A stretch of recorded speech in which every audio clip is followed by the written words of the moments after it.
Welcome back to another episode of Fantasy Never Sleeps. We're back after a 2 weeks hiatus. I'm your host, Marshall McElhaney, here with our co-host, Josh Meredith. What's going on, buddy? It's going all right. How are you doing? Oh, just getting ready to celebrate our 25th episode of Fantasy Never Sleeps. Hey, there you go. That's a positive for us. We're getting there. Little monument for us. Yeah. Cheers to that. Yes, sir. What do you got tonight?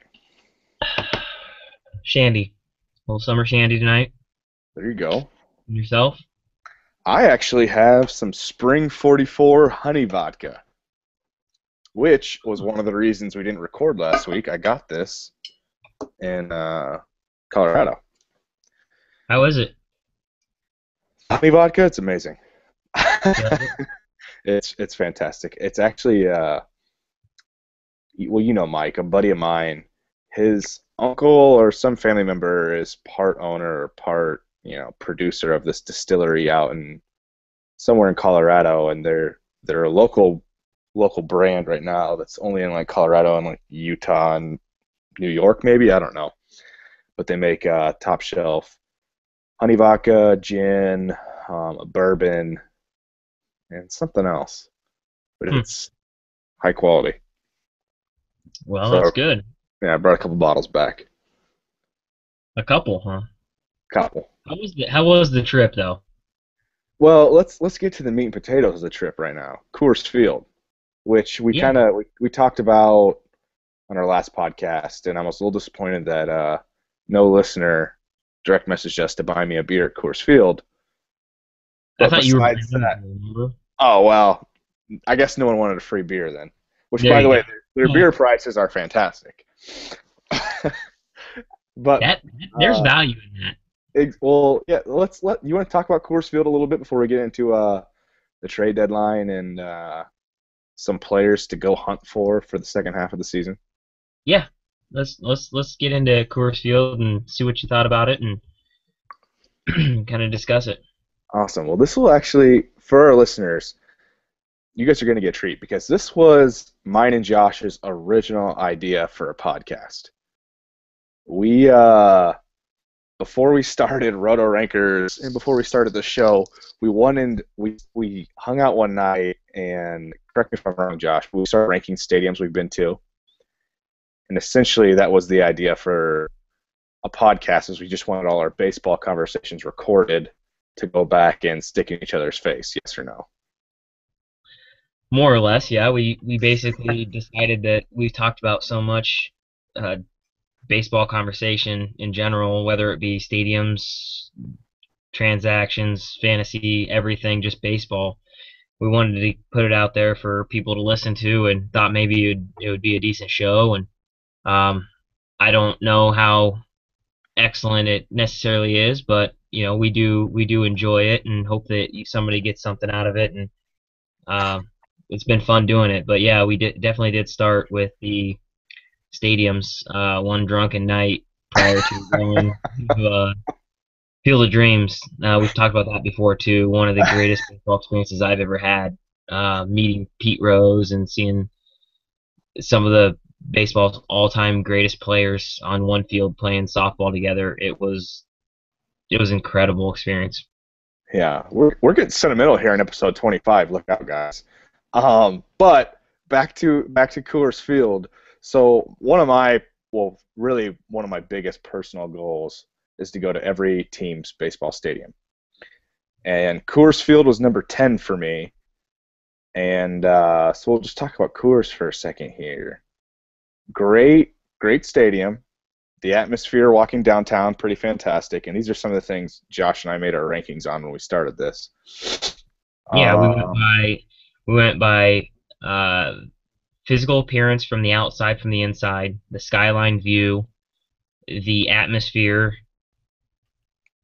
and there was one amenities and those types of things inside the park as well. I think those are yeah. most of the I think things. I think we had five rankings. I don't remember what all of them were.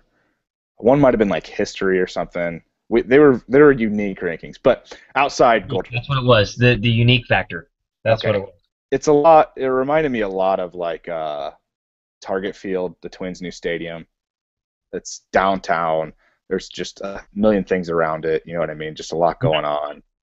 I mean, Denver's obviously a pretty cool city, so the outside is pretty sweet. I mean, there wasn't a lot of like statues and cool things to do outside, so that was kind of a bummer. But it's very, very pretty stadium from the outside.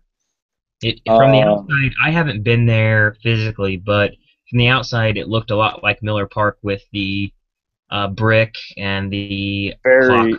That's on the actually top there. that's a great comparison. It's very similar to Miller Park. Well, I guess Miller Park is very similar to it because I think Coors Field's a little bit older. Yeah, maybe. Miller's newer. Yeah, Coors Field I think was made in '96. Yeah, Miller is newer. Yeah, It's it's very only they're very very similar in that aspect. Brick, really pretty from the outside. You know, not a whole lot going on outside though, so they're very similar in that aspect. Inside, it's a gorgeous ballpark. Um, Other than that, I mean,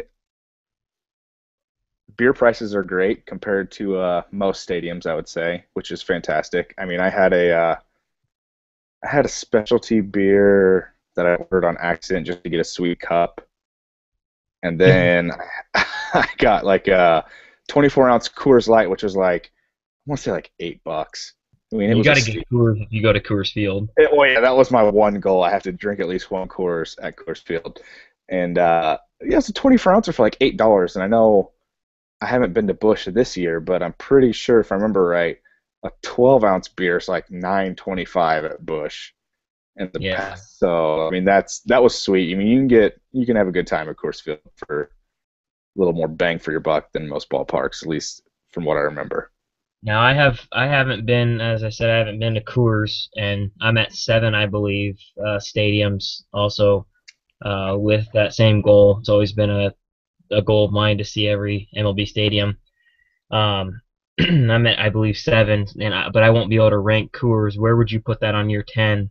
Well, let's give them a little background first. I've been on the 10. I've been to Busch. We're just counting current stadiums, by the way. New Mm, Busch, so St. Louis, Kansas City, Minnesota, the Cubbies, Milwaukee, Coors Field. Target. I already said. I think I said Minnesota, Baltimore, San Francisco, Anaheim, and Atlanta. So most of that it's 10. So most of the Midwest, a couple on the East Coast, a couple on the West Coast. I And would put I've got all the Midwest with the Tampa Bay Rays. yeah, That shithole I went down there. So I would put I I would put Coors Field 6 or 7 probably. In my rankings, I mean, and that sounds bad out of 10, but I mean, it's a fantastic ballpark. It's a great ballpark.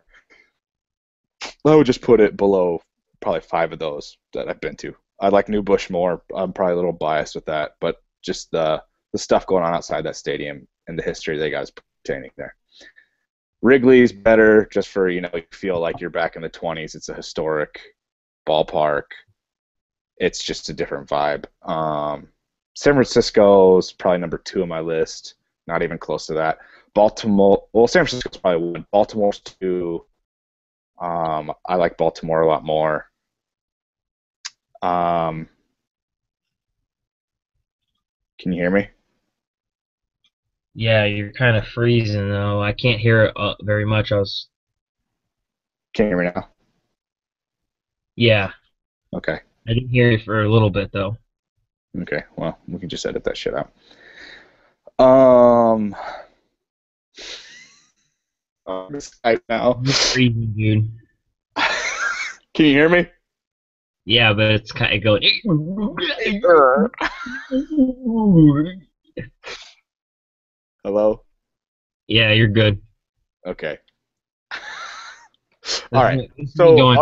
This isn't going well at all. no, first time back Google Plus is a little rough. We'll just edit all this shit out. All right, so the 10 ballparks that I've been to, the ones I like more than Coors Field probably. Busch Stadium, nostalgic factor, and I'm a little biased as a Cardinals fan. The Giants would probably be number 1 on my list. Baltimore's number 2. Josh, are you still there? Oh my God.